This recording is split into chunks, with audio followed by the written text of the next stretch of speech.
Ma'am, ano po dapat gawan ng IMs? Hi teachers, hi future LPTs, hi future public teachers, kumusta? Kumusta? Hello po ma'am, can I ask for a help po? Be a student from Dabsu. By the way, I am from Dabsu din po. Proud Honorian. May demo na po kasi kami next week for DepEd ranking. Meron na po akong DLP. Naguguluhan lang po ako sa part ng anong ilalagay sa PPT at visual aids. And now, pag-usapan natin yan. Alam nyo ba, sa totoo lang, sobrang nakakatuwa. Yung dating nag-aaral ako sa Dabsu, kasi mga kaparehas ko, future teacher, ngayon, future public teachers. Natutuwa po ako dahil napapanood niyo po ako and I hope nakakatulong po ako sa inyo.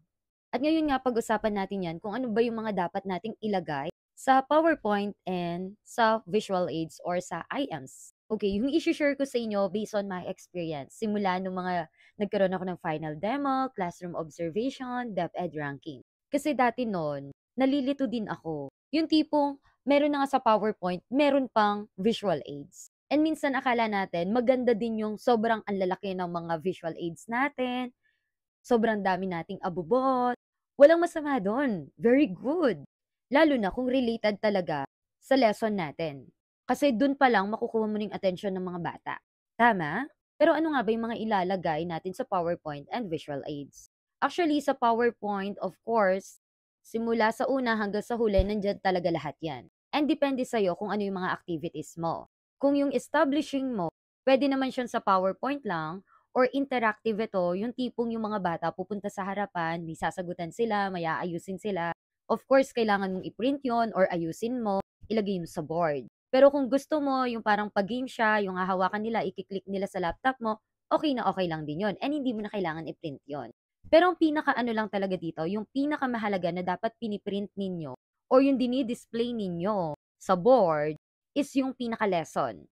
Halimbawa nung akin, etong classroom observation ko ngayon lang. Ang lesson ko is adverbs of place. So, ang ginawa ko lang na visual is yung title. Actually, hindi siya title, yung topic lang na adverbs of place. And then, ano lang yung meaning ng adverbs of place. And then, yung mga example nila. Yun yung pinaka mahalaga na dapat nakalagay sa board. Bakit? Kasi kahit nag-e-explain ka dyan, may nakikita ang mga bata, visual learners. Next, yung mga pre-mint ko, yung mga activities. Like for example, yun dun sa review, kailangan may ayusin sila kasi may mga jumbled words. So yun, kailangan yun i-print. Yung mga activities din sila na kailangan i-underline, pre-mint ko rin po yun. Hindi ko na kasi kailangan magsulat pa sa board. Nakakakuha din po yun ng oras. Kasi as a teacher, dapat efficient pa rin tayo when it comes sa time. Then magpiprint din kayo ng evaluation. Kung maaari, magprint din kayo ng mga picture at depende yan sa lesson ninyo. Naalala ko noon nung substitute teacher ako. Ang lesson ko yung mga bantas yata. Yung pananong, tuldok, ganon.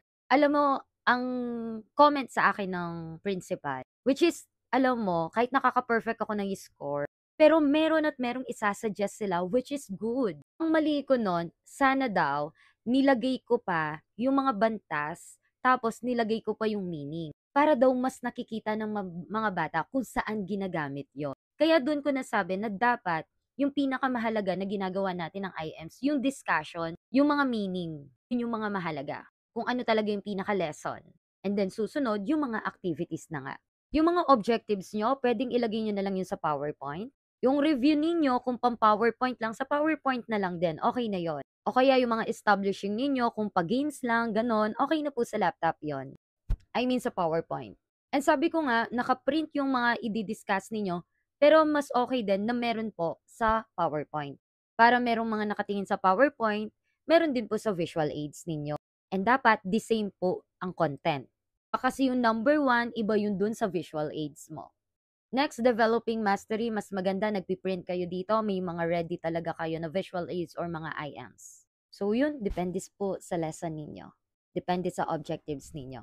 Don't forget na mag-print po kayo ng evaluation and also yung additional activities. By the way, ito pa yung natutunan ko. Yung additional activities na yon, binibigay lang yon sa mga batang hindi nakapasa doon sa evaluation at para sa mga absent. Dapat ang paggawa nyo ng IMs, hindi naman super colorful pero maganda sa mata. Ay, favorite ko yan, mga cute. Lalo na kapag elementary po. Pero balikan ko yung dati kong ginawa nung DepEd ranking. Sa Pampanga, ayun, nag-print ako ng title ko, then prinint ko rin yung mga ano yun, eh, yung mga skilled workers, professional, yun yung lesson ko nun sa Araling Panlipunan. So, prinint ko yung mga yon, tapos picture malaki, tapos meron pang pangalan nila, doktor, guro, gano'n.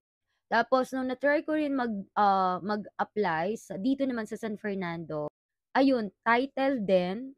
Tapos ang lesson ko kasi nun, yung 7 days.